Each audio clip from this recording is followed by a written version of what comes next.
Hay eventos que marcan la historia y otros que se vuelven leyenda. Bueno, el motín del acorazado Potemkin es de los que hizo las dos cosas. Fue una rebelión increíble en un solo barco que no solo hizo temblar a todo un imperio, sino que, gracias al cine, se transformó en un mito potentísimo que llegaría a definir una revolución. Vamos a desgranar cómo pasó todo esto. A ver, tratemos de imaginar la escena por un momento. Estamos en junio de 1905. El buque de guerra más moderno y poderoso de la flota del Mar Negro se levanta en armas contra todo el poder del zar Nicolás II. Esto de un barco contra un imperio no es para nada una exageración. Captura perfectamente la increíble audacia del momento. Era la primera vez que una unidad militar entera se rebelaba, abriendo una grieta gigantesca en los cimientos del poder del zar.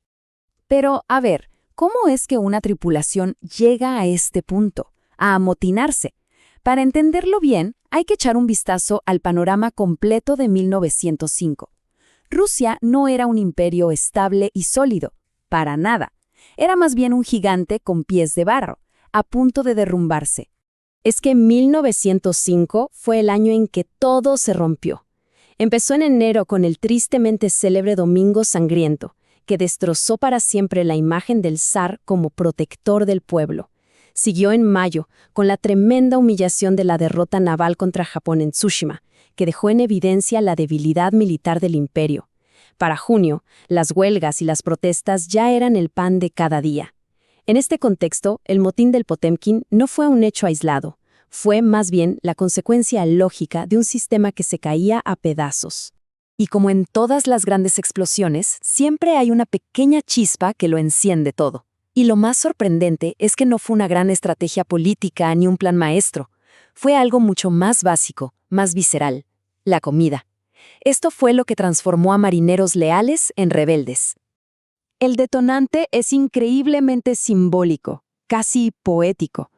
La tripulación descubre que la carne que les van a dar de comer está literalmente llena de gusanos. Para colmo, el médico del barco, en un acto de desprecio absoluto, la declara apta para el consumo. Esa carne podrida se convirtió en la metáfora perfecta del régimen zarista, un sistema corrupto, indiferente, que alimentaba a sus propios defensores con basura. Fue la humillación que rebalsó el vaso. Y lo que pasó después en la cubierta fue una escalada de tensión rapidísima, de película. Los marineros se niegan a comer. El capitán, en lugar de negociar, amenaza con fusilar a los líderes. Y entonces llega la señal definitiva. Los oficiales ordenan traer una lona. En la marina zarista, esto solo significaba una cosa: ejecución. La lona se usaba para que la sangre no manchara la cubierta. Al verla, los marineros supieron que la amenaza iba en serio. En ese instante, al grito de «hermanos», se lanzaron a por las armas. La rebelión había estallado.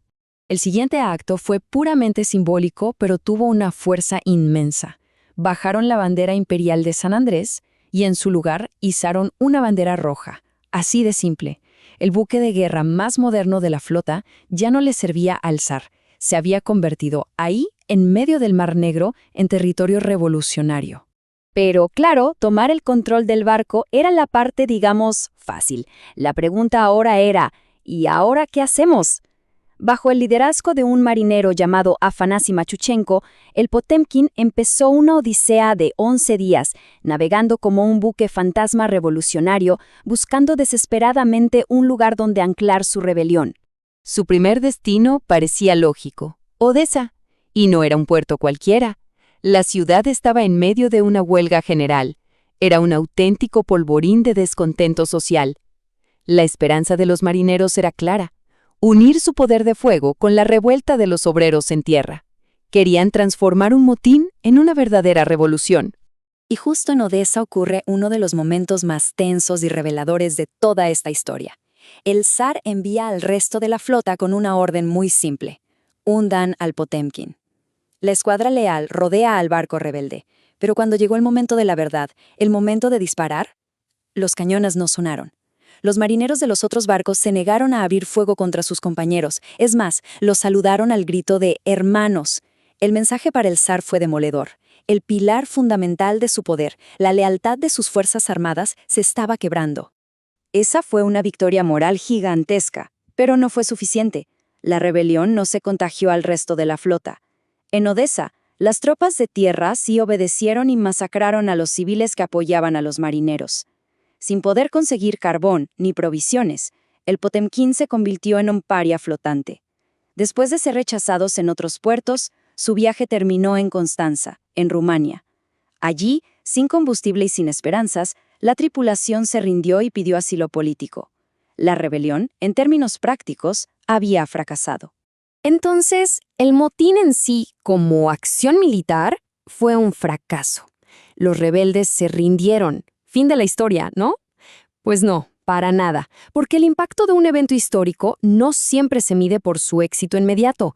Ahora vamos a ver cómo este fracaso se convirtió en una de las historias más influyentes del siglo XX. Demos un salto de 20 años, a 1925. La Unión Soviética quiere celebrar el aniversario de la fallida Revolución de 1905 y le encargan una película a un joven director de vanguardia, un tal Sergei Eisenstein. De todos los eventos de ese año tan convulso, él elige uno, el motín del Potemkin. Su objetivo no era hacer un documental fiel a los hechos, sino forjar una leyenda, un mito heroico que sirviera de inspiración para el nuevo Estado soviético. Y en esa película está una de las escenas más famosas de toda la historia del cine, la masacre en la escalinata de Odessa. Las botas de los soldados avanzando en fila, la multitud aterrorizada, el cochecito de bebé rebotando por los escalones. Es una secuencia inolvidable, brutal, y es casi completamente inventada. Ojo, la masacre en Odessa fue real, pero ocurrió en las calles del puerto, no en la famosa escalinata. Eisenstein creó esa escena por su tremendo impacto visual y simbólico. A ver, las diferencias entre lo que pasó de verdad y la película son enormes. El motín real fue una protesta espontánea por comida que terminó en rendición. La película lo convierte en un levantamiento político organizado por el partido. Y lo más importante, un fracaso histórico se reinterpreta como un ensayo heroico para la victoria final de 1917. Claramente, la historia fue moldeada para servir a un propósito político. Entonces, si la versión que casi todo el mundo conoce es una dramatización, ¿cuál es el verdadero legado histórico de este motín? Dejando a un lado el mito, ¿por qué fue tan importante este evento? La respuesta está en este concepto. Fue el ensayo general. La revolución de 1905, en su conjunto, fracasó. Pero para revolucionarios como Lenin fue una lección invaluable. Analizaron cada aspecto, qué funcionó, qué no funcionó. Y una de las lecciones más grandes que dejó el Potemkin fue la necesidad absoluta de ganarse la lealtad de las Fuerzas Armadas. Lo que aprendieron en el fracaso de 1905 fue justamente la clave para el éxito en 1917. En resumen, la importancia real del motín fue esta. Rompió el mito de la lealtad inquebrantable del ejército al zar. Fue la primera vez que una unidad militar de élite se levantaba en armas, demostrando que el pilar principal del régimen podía derrumbarse. Expuso la podredumbre interna del sistema y, sobre todo, le demostró a toda una generación que el imperio no era invencible. Fue esa primera grieta en el muro que lo cambiaría todo. Y esto nos deja con una reflexión final. El motín histórico, el evento real, terminó en fracaso y exilio. Pero su leyenda, la historia contada en el cine, se convirtió en un símbolo de inspiración revolucionaria para todo el mundo. Entonces, cabe preguntarse, ¿qué define el legado de un evento? ¿Los hechos objetivos o el poder de la historia que se construye sobre ellos? El caso del Potemkin sugiere que, a veces, la leyenda es la que realmente hace la historia.